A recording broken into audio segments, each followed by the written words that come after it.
Now let's turn our attention from authenticating users to a different security topic, the dreaded cross-site scripting attack. If you need to catch up on how a cross-site scripting attack works, then Troy Hunt has a number of great security videos on Pluralsight that you can watch. I'm going to assume that you know what a cross-site scripting attack is, and you just want to know how Angular can help prevent cross-site scripting problems.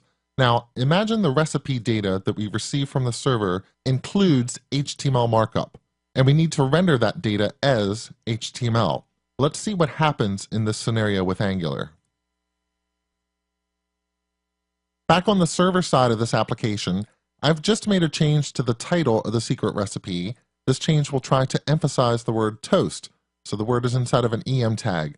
I've done a build, and let's see what impact this has on the rendering of our secret recipe model in Angular.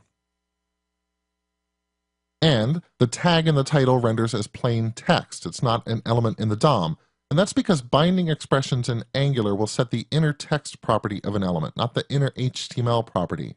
And so special characters like the left and right angle brackets, they are encoded into HTML entities and just appear as plain text in the browser. This is a good default behavior to have because this behavior will help to mitigate cross-site scripting attacks. If someone makes the title of a recipe editable, and we allow different users to edit this title and display that title back to other users, there's always a chance that a malicious user might get in and then try to inject script into our database so that other users will load that page and that script will execute, and then the script can do things like steal the other user's access tokens. But what if we really do want this to display as HTML? We want the word toast emphasized. Well, over here in the view, I just want to show you that the double curly binding expression is really just an instance of the ngbind directive.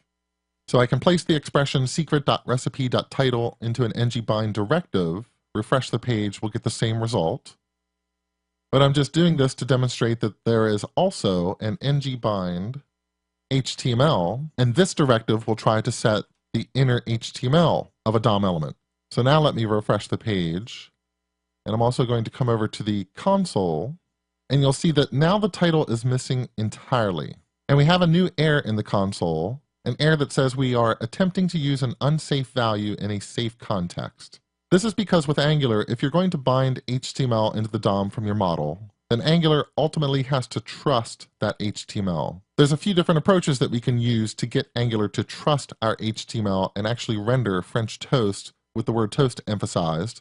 I want to show you two approaches. One approach is implicit. It can just automatically happen, and we can continue just using ngbind HTML and it's going to work. And then a second approach is a little more explicit, but it also gives us a little more flexibility. Let's look at the implicit approach first, and that's going to be using the sanitization service.